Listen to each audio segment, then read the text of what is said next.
안녕하세요. 김동섭입니다. 3월 28일 아침 시작하도록 하겠습니다. 오늘 새벽에 끝난 미국 시장은 어제에 이어서 하락 추세로 마감을 했습니다. 미국 시장은 여전히 관세에 대한 화두가 제일 크죠. 특히 4월 2일 날 상호관세가 이제 진행되기 때문에 시장은 관세 발언에 민감할 수밖에 없는데요. 트럼프가 이런 얘기입니다. 나는 관대하다라고 하면서 스스로 자화자찬합니다. 문제는 그가 무질서한 그러니까 트럼프가 무질서한 어떤 관세에 대한 부분이 있죠. 그로 인해서 이제 피로감. 예를 들어서 뭐 한 달 전에는 관세를 하겠다 그러다가 한 달 뒤로 미뤘다가 또 다시 한 달을 미뤘다 뭐 이런 게 여러 번 있었잖아요. 그러니까 시장은 거기에 대해서 굉장히 피로감을 느끼는 상황이죠. 근데 그가 관대하다는 것도 어떻게 보면은 본인 스스로 그렇게 얘기하는 거지. 아무도 그걸 생각하지 않는다는 거죠. 또 시장에 대해서 유연성을 언급하지만 사실은 그냥 갈 길을 가고 있는 거지. 말만 유연한 겁니다. 말만 유연. 그러니까 시장은 그걸 느끼기 시작한 거죠. 유연성도 결국은 갈 길을 가. 예전에도 뭐 다 말해놓고 결국은 가던 길 그냥 가던 그런 흐름이 있었죠. 또 보복 관세에 대해서는 더 큰 관세를 주겠다. 뭐 이런 으름장도 놓는 상황이 됐죠. 아시겠지만 캐나다가 하고 유럽 연합에서 미국 관세에 대해서 보복 관세를 시행하는 부분이 있잖아요. 뭐 예를 들어서 위스키, 유럽에는 위스키 같은 거, 그렇죠? 이런 거에 대해서 미국에 피해를 줄 경우에는 더욱 큰 관세를 주겠다 하겠다 이렇게 얘기하고 있습니다. 시장은 이거로 인해서 인플레이션에 대한 우려가 나와 경기둔화에 대한 우려로 인해서 하락하고 있는 그런 상황이 되고 있다 이렇게 보시면 될 것 같습니다. 자동차 관세에 대해서 테슬라는 오히려 반사이익을 가져오다 그래갖고 오히려 올랐죠. 7%가. 시장은 참 해석하기 참 어렵습니다. 그렇죠? 해석하기 어렵습니다. 어쨌든 중요한 것은 뭐냐면 트럼프 관세로 인한 시장의 어려움, 그것이 트럼프가 유연성을 언급해서 반등을 시도했지만 사실 믿지 않는다. 이런 부분이 형성이 됐고요. 테슬라가 반등한 것은 미국 내 생산인 겁니다. 사실 포드라든가 GM은 캐나다와 멕시코에 생산해서 수출을 하거든요. 그런 기업들은 오히려 주가가 뭐 7% 4%씩 빠지는 뭐 그런 상황도 나왔습니다. 이 관세 문제가 계속해서 시장의 화두가 될 수 있기 때문에 지켜봐야 되겠죠. 결국 4월 2일 이후 우리나라 4월 3일이죠. 그렇죠? 2일이니까 미국 4월 2일 우리 4월 3일이니까요. 그래서 그때 이후의 흐름을 좀 보셔야 됩니다. 사실 현대차가 미국에 31조 투자한 게 맞는지도 의문스럽습니다. 왜냐하면 그때 30조 투자할 때 현대차는 관세가 없다 이런 식으로 얘기를 했는데 시장에서 주가는 빠지거든요. 그것도 참 이해가 안 되는 거죠. 그렇죠? 어쨌든 미국으로 자본을 끌어가겠다라는 트럼프의 어떤 생각이 저는 보이지 않는 3차 대전이 시작됐다 이렇게 느끼고 있습니다. 원래 1차든 2차 대전은 무력이잖아요. 무력. 근데 경제적인 무력에 의한 3차 대전이 시작된 거 아니냐 이렇게 생각도 됩니다. 어쨌든 굉장히 어려운 시국이 다가오고 있고 이 트럼프 관세 문제가 완전히 시장에서 면역 체계를 갖는 때까지는 시간이 좀 걸릴 거라는 생각을 해봐야 될 것 같습니다.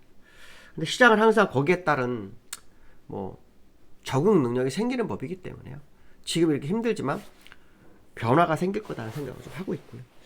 TSMC와 브로드컵 AMD는 4%대 하락을 했습니다. 반도체 주수 전부 다 흔들리는 그런 상황이 됐고요. 주간 신규 실업 청구건 수는 22만 4천 건으로 1,000명 감소했습니다. 계절 조정에 의해서 1,000명 감소한 정도의 흐름을 좀 보이고 있다 이렇게 보시면 될 것 같습니다. 어쨌든 미국 시장은 트럼프가 대군 예전에 1기 때나 2기 때나 결국 매일같이 언급하는 그 발언 때문에 시장이 흔들리는 모습은 똑같다. 그런 얘기를 해드리고 싶네요. 나스닥과 다우의 흐름을 보시면 다우는 큰 변화는 없습니다. 21선을 돌파하고 난 후 20선 위까지 눌린 상황이다 이렇게 보시면 되겠죠. 그러니까 결국 이게 지금 다 트럼프 발언으로 관련있지 않습니까? 트럼프 관세 발언, 유연성 발언, 그렇죠? 또 오늘 유연성에 대한 발언 그 믿지 않는 어떤 느낌이 시장에 나오면서 또 밀리고 이런 흐름이 나타나고 있다 이렇게 보시면 될 것 같고요. 나스닥 또 장중에 올랐어요. 0.5% 올랐었습니다. 그리고 0.8% 갔다가 이제 되돌렸는데요. 요 갭상승을 메운 거죠. 요 갭상승 메운 거로 해석을 하시면 맞지 않을까 이렇게 보시면 될 것 같고요. 트럼프의 지지자인 테슬라 유일하게 올랐습니다. 올랐는데 지금 내렸네요. 지금 내리는 장중에 7% 정도 올랐었는데 7.2%인데 지금은 밀린 거로 나오네요. 차트가 잘못된 건지 모르겠지만 약간 밀린 거로 나오면 7% 정도 올랐던 걸로 나한테 밀렸고요. 엔비디아 같은 경우에도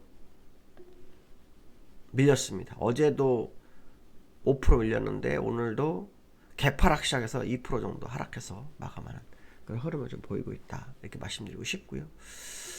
그다음에 이제 환율이 계속해서 소강 상태에 있습니다. 국내장은. 환율을 좀 보시면 다음 주에 뭐 1,500원 얘기도 좀 나왔었거든요. 뭐 탄핵 이슈 이런 걸 해서. 근데 지금 또 환율이 꺾이는 흐름이 좀 나오기 시작했습니다. 1,465원 어저께 1,460 71원까지 갔다가 살짝 꺾이는 그런 흐름이 나왔거든요. 근데 여기에서도 뭐 큰 차이는 없는 것 같습니다. 뭐 많이 꺾이거나 하지 않았습니다. 1,462원 그대로 3원 정도 내려왔네요. 3원 정도 더 내려왔습니다. 그러니까 어제도 1원이 내렸고 오늘 3원이 내렸는데 어제 1원 내려는 주가는 어저께 많이 빠졌습니다. 그러니까 어저께 하락은 또 우리나라 시장은 윗끌림 만기하고 또 연결된 것 같습니다. 우리나라는 정말 뭐 제가 이걸 정책을 바꿀 수 없지만 오랜 시간 시장을 보면서 느낀 것은 뭐냐면 윗끌림 만기가 정말 시장을 방향을 완전히 흔들어 놓은 날이 너무나 많았다는 것만큼은 이건 아마 아시는 분은 다 아실 겁니다. 그래서 이거에 대한 어떤 변화가 좀 있었으면 좋겠다. 뭐 이런 말씀 좀 드리고 싶고요. 삼성전자가 어저께 올랐어요. 0.6% 유일하게 올랐습니다. 유일하게. 근데 어저께 외국인들이 샀어요. 500만 주. 요 이틀 빼놓고 계속 사고 있습니다. 삼성전자. 삼성전자가 시장에서 기회가 온 거라고 저는 보거든요. 선물은 팔았습니다. 네, 삼성전자가 일단 200이선까지는 아마 무난히 가지 않겠냐라는 게 제 생각입니다. 200이선까지는 무난히 가지 않겠느냐. 6만 지금 내려왔어요. 지금 65,400원에서 내려왔습니다. 얼마로 내려왔냐면 200이선이 64,300원으로 내려왔습니다. 1,000원 정도 내려왔습니다. 그래서 삼성전자가 오늘도 시장에 화두가 되는지 봐야 되는데요. 오늘 뉴스를 보니까 삼성전자가 전 세계에 있는 유동성은 112조 정도 됩니다. 그러니까 예전보다 한 18% 늘었다고 합니다. 그러니까 많이 이제 나은 거죠. 근데 국내에 있는 돈이 1조 6천억밖에 안 됩니다. 1조 6천억. 해외에 다 있는 해외. 그러니까 이게 지금 유동성 자산이 엄청 많은데도 불구하고 국내에 없다는 거죠. 국내에 사실은 이제 한 50조 또 들어가야 되잖아요. 그러니까 이게 좀 문제가 좀 되긴 하는데 분명해서 삼성전자가 지금 기회를 맞이한 거 아니냐라는 게 현재 제가 보는 거입니다. 주봉 한번 보시면 제가 이제 월봉하고 있지만 주봉 보시면 5주선과 20주선 골드크로스가 나서요. 60주선까지는 딱 열렸어요. 67,000원. 그러니까 200이선, 일봉사 200이선은 지나가는 공간의 확률이 굉장히 높다는 거죠. 그러니까 삼성전자에게 분명히 기회가 온 것만큼은 사실인데 뭐 유동성이라든가 여러 가지로 조금 피곤한 상황이 있는 건 사실이죠. 그렇지만 뭐 랜드 가격이 올라고 하면 또다시 뭐 기회가 오지 않나 뭐 그런 해석을 해봐야 되지 않을까 이렇게 보시면 될 것 같고요.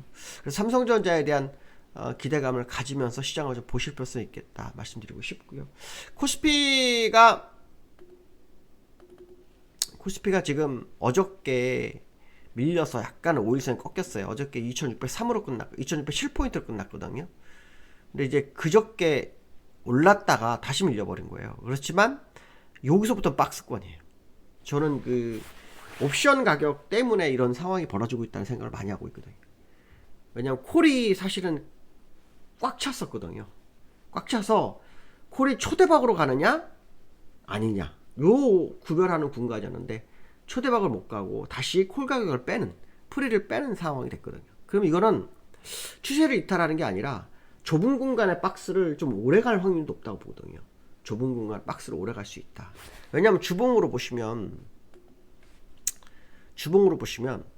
지난번에는 이 양운을 뚫으려다 옆으로 기면서 올라왔잖아요. 그래서 지금 양운을 다 뚫었단 말이에요. 그래서 이게 다시 원점 회귀하기는 좀 쉽지 않을 거라고 생각을 하고 있거든요. 그러니까 그런 부분을 본다 그러면 지금 코스피에 대한 기대감이 남아있죠.